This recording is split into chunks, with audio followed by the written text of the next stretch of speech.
3টা বছর আমি পালিনি মাইরিনকে, যারাকে মাইরিনের মধ্যে যা যা ছিল আমরা সবাই মিলে ফেস করি নাই, ঠিক করি নাই, সুন্দরভাবে চলি নাই, সমাজে চলি নাই, সমাজের থেকে কত লাঠির জুতার বাড়ি খাইছি, তারপরে তো আমি ঘরে আছি।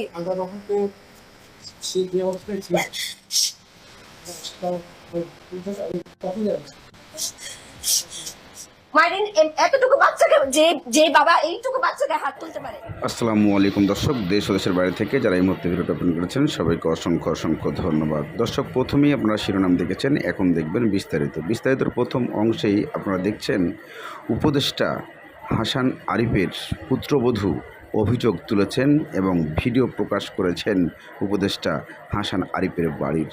ওনার অভিযোগ, উনাকে উনার শ্বশুর হাসান আরিফ প্রতিনিয়তই ধর্ষণ করছেন এবং নির্যাতন করছেন, এমন একটা ভিডিও তুলে ধরা হয়েছে মিডিয়ার মাধ্যমে। তবে কতটুকু যুক্তিসঙ্গত যা আপনারা এই ভিডিও থেকে পাবেন।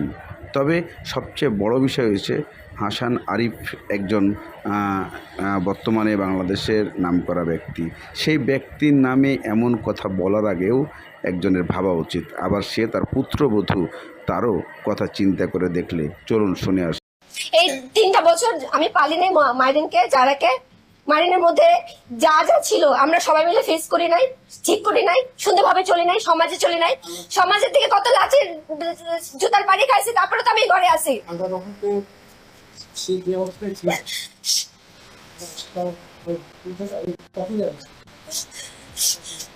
মাইরিন এতটুকু বাচ্চাকে যে বাবা এইটুকু বাচ্চাকে হাত তুলতে পারে, আপনি তার হয়ে কথা বলতেছেন?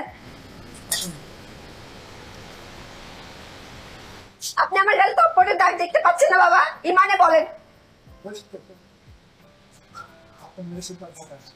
তাহলে কিভাবে ওকে আপনি শাস্তি দিচ্ছেন না, কিভাবে ক্ষমা করে দিচ্ছেন? ওকে বাসা থেকে বের করে দেন। কারণ আপনি জানেন থানা নাই, এখন মামলা হবে না। আপনি জানেন আপনি সরকার, মামলা নিবে না। হ্যাঁ, তাহলে আপনি আপনার মতো একটা মানুষের কাছে আমি বিচার যদি না পাই, তাহলে আর কোথায় বিচার পাবো? সবাই আমাকে ঝাড়ুর বাড়ি দিবে। আরে তুমি কার বিচার নিয়ে আসছো? সরকারের বিচার নিয়ে আসছো আমার কাছে?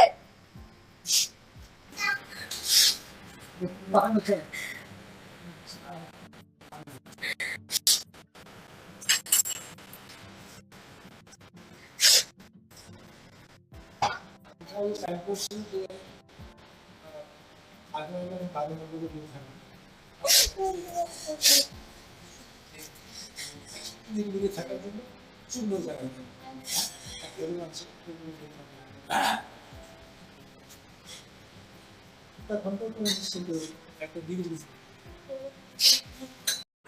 দর্শক, পুরা কথা শুনেছেন নিনার কথাগুলা।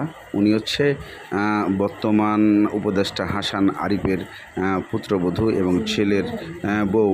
উনি যে কথাগুলো বলেছেন প্রত্যেকটা কথার যুক্তি আছে। তবে সরাসরি ভিডিও দ্বিতীয় পার্টে আপনারা পেয়ে যাবেন যে আসলে হাসান আরিফের অর্থাৎ তার ছেলের কুকর্মগুলা সরাসরি তুলে ধরা হবে ভিডিওতে।